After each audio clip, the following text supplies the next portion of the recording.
Good afternoon everyone. तो दो players के बीच में यहाँ पर मैच होने जा रहा है। मैच में जो है 10 स्टिक्स अगले वाले सर्कल में पड़ी हुई है और 10 स्टिक्स पिछले वाले सर्कल में पड़ी हैं। और आपने जो है दावर ने जो है वो अगले वाले सर्कल से 10 स्टिक्स लाके इस सर्कल में डालनी है, लेकिन ध्यान रखना है स्टिक्स सर्कल से बाहर ना गिरे, ठीक है। और उमेर ने उस वाले सर्कल से स्टिक्स लाके इस सर्कल में डालनी है। ध्यान रखना है स्टिक बाहर नहीं गिरनी चाहिए और आराम से जो आप में से पहले 10 स्टिक्स यहाँ पहुँचा देगा वो विनर होगा। मुझे पूरी उम्मीद है आपको गेम्स के रूल समझ आए होंगे। Very good. तो देखो दोनों प्लेयर्स ने गेम्स के रूल समझे। अब मैं दोनों प्लेयर से क्वेश्चन पूछना चाहता हूँ, एक क्वेश्चन दोनों प्लेयर से पूछना चाहता हूँ। तो आप मुझे बताओगे मोहम्मद दावर, आप क्या बोलते हो इस अपने मैच के बारे में? मैं पूरी कोशिश करूंगा इस मैच को जीतने के लिए। तो ये दावर ने बोल दिया है कि मैं पूरी कोशिश करूंगा इस मैच को जीतने के लिए। मैं आप मोहम्मद उमैर से क्वेश्चन पूछूंगा, आप क्या बोलते हो इस मैच के बारे में? मैं पूरी कोशिश करूंगा इस मैच को जीतने के लिए। हाँ, तो दोनों के इरादे मजबूत हैं। तो आप देखिए सामाई, आपके सामने ये लाइव मैच होगा दावर और उमैर का। दोनों नर्सरी के स्टूडेंट्स हैं, यहाँ पे आपके सामने खेलेंगे, तो इसके लिए कमेंट्री करेंगे यहाँ से। तो आपको 1 2 बोला जाएगा, 3 पे आपने स्टार्ट करना है, ठीक है। आप पीछे की तरफ टर्न ले लो। एक टर्न में एक ही स्टिक उठानी है। जो 2 स्टिक एक साथ उठाएगा वो फोल माना जाएगा। हाँ, 2 स्टिक्स नहीं उठानी है। 1 2 एंड 3। मैच स्टार्ट हो रहा है और दोनों पहले साथ चल रहे हैं।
टूर्नामेंट का जो दूसरा मैच है वो महलिजा वर्सेस रिफ्ता हो रहा है। दोनों बच्चे जो हैं वो हमारी LKG क्लास की हैं। तो दोनों बच्चों को मैं पूछूंगा, क्या आपको गेम्स के रूल समझ आए? 1 2 3। और यहाँ पर मैच स्टार्ट हो रहा है। काफी शानदार लग रहा है बहुत अच्छी कोशिश सामने चल रहे हैं। तो आप कहते हैं कि कौन विनर होता है कौन नहीं होता। आप अभी काफी शानदार लगन से मेहनत कर रहे हैं, मैच को पूरी जीतने के लिए पूरी कोशिश कर रहे हैं। तो काफी शानदार लग रहा है मैच। अब फर्स्ट चीजें देखते हैं इस वाले मैच में काफी शानदार चल रहे हैं।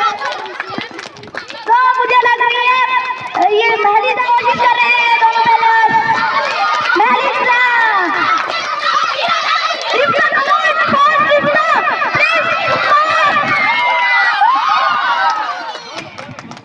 दोनों ने मैच यहाँ पे जीत लिया है। तो ये मैच जो है रिप्ले में डिसाइड हो जाएगा कि कौन विनर है और कौन लूजर है।